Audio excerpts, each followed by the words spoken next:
Hey guys, welcome to HipHughes History. We're going to take a quick look at the Balanced Budget Amendment in this video. We're going to go over what it is, what are the pros, what are the cons, and then of course we're going to leave it up to you, the viewer, to decide. But you can leave your comments down below. So what is the Balanced Budget Amendment? It quite simply would be an amendment to the Constitution which would prohibit Congress from spending more money than it brought in. Advocates of this say it just makes sense. We have an $18 trillion debt. We're carrying a $500 billion deficit every year that is just out of control, that Congress doesn't have the ability to rein in spending. We have to force these smart choices, and we need a constitutional amendment. There's a couple of other clauses in that amendment that kind of buffer it a little bit. It's a declaration of war clause, so if there is a declaration of war, Congress could spend more money than it brought in. There's also a 3/5 waiver, so if 3/5 of the House and the Senate decided we really need to spend more money, we could do that as well.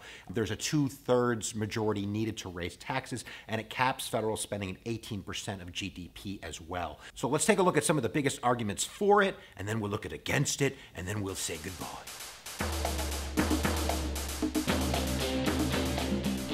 So one of the earliest supporters of the Balanced Budget Amendment is actually Thomas Jefferson, who writes about the idea in 1798, supporting it. He then becomes president and backs off the idea after having the episode of the Louisiana Purchase. It really isn't talked about for a very long time. During the New Deal, there's some ceiling debt talk, but really not until the king of the conservatives in 1982, of course you know that as Ronald Reagan, who supports the idea, and then it gets really put into the whirlwind of conservative advocacy, and it's going to appear again, gaining support with Newt Gingrich's 1994 contract with America being a humongous part of kind of the Republicans' answer to our woes. In 1995, that works for them. They sweep, they take the House, they take the Senate, and it overwhelmingly gets supported in the House of Representatives. The final vote was 300 to like 130 or something like that, and it got the 2/3 majority needed, and then it went to the Senate where it needed 66 votes. It got 65 votes, 65-35, and the idea dies. It's brought back to life by the Tea Party in 2010,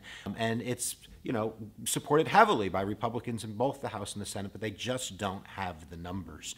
Advocates of this amendment have argued that we should just skip Congress and we should go right to the states. The states can, by a 2/3 majority, demand that Congress do this, that we have some kind of a convention and we put this amendment forth. Then it would go to 3/4 of the states. So 2/3 of the states would be 34. They actually got 34 states to do it, but 7 have receded. So there's only 27 on the books right now. So you would need 7 more states to ask for that convention, and that's probably the most pragmatic way that conservatives see this happening. Very difficult to get the 2/3 needed in both the House and the Senate. So the biggest argument, of course, for this is that we have an $18 trillion debt, and the only way to stabilize the economy in the long run is to make very tough choices now, choices about Medicare and Medicaid and Social Security, and that we can't tax our way out of this problem, and Congress has kind of like a built-in mechanism to tax and to get pork and to feed their constituents, that in a sense their hands are tied because they need to get reelected. So this is the best way. Change the Constitution, and then we would be on the road to fiscal health. That it would hurt, that there would have to be some draconian cuts, but that is what is necessary in order to get ourselves on sound fiscal order so we can grow the economy over the long run. Advocates would also point to the analogy, and they always do, and this is probably their strongest argument, is that it just makes common sense, that families have to balance their budgets, that states have to balance their budgets. Every state in the union, except for Vermont, has some form of a balanced budget amendment. So conservatives point to that, and they say if it's good enough for our families, if it's good enough for our states, it's good enough for the federal government. It's needed, it's dire. What are we waiting for? Believe it or not, there's some people who disagree.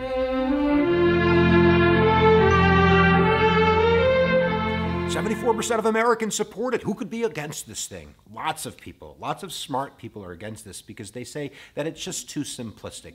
Number one, they point to the state kind of budget analogy, and they say that the spending that happens in the state goes through state capital budgets that are not hampered by these forms of restrictions. They can spend and borrow in terms of infrastructure and highway spending and lots of things. So that analogy, they really say, is false. And they also say that, constitutionally, the Founding Fathers had it right. Not only does Article 1, Section 8, Clause 1 specifically say that Congress has to pay off its debts, so that's already in there, but they also say that they have the constitutional right to borrow money, and that the way the system works is the House of Representatives is a representative of the people, and the people decide how to spend that money. And that is the way to do it. And then they say that this would destroy our economy, especially during recessions. During recessions, you are going to naturally have a lower amount of money coming in because people aren't working. So therefore, you're not going to be able to spend as much. So not only are you not going to be able to spend as much, but you're probably going to have to raise taxes, which you can't do. So if you can't raise taxes, you're going to have to cut even more.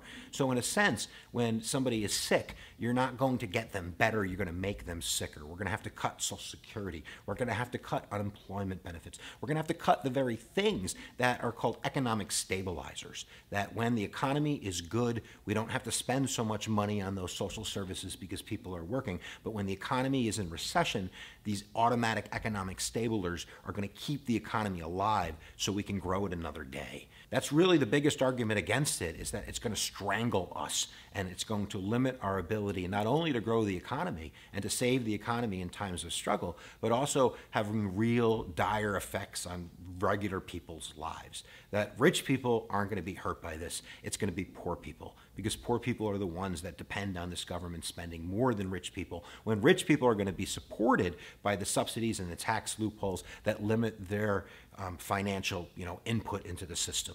So those are basically the arguments, guys. They're really good arguments, I think, on both sides. So why don't we ask you, what do you think? Leave it down below. Do we need a constitutional amendment, or is it just a red herring that is going to basically cause more problems in the long run? And do you think that it's realistic? Do you think that it could happen? So there you go, guys. Thanks for watching HipHughes History. If you haven't subscribed, you gotta hit the big red button up there. You can also go to www.hiphughes.com. How fun is that? And I guess we'll see you next time that you press my buttons. And I forgot to say it, so I'll say it now, because it's really important. Where attention goes, energy flows.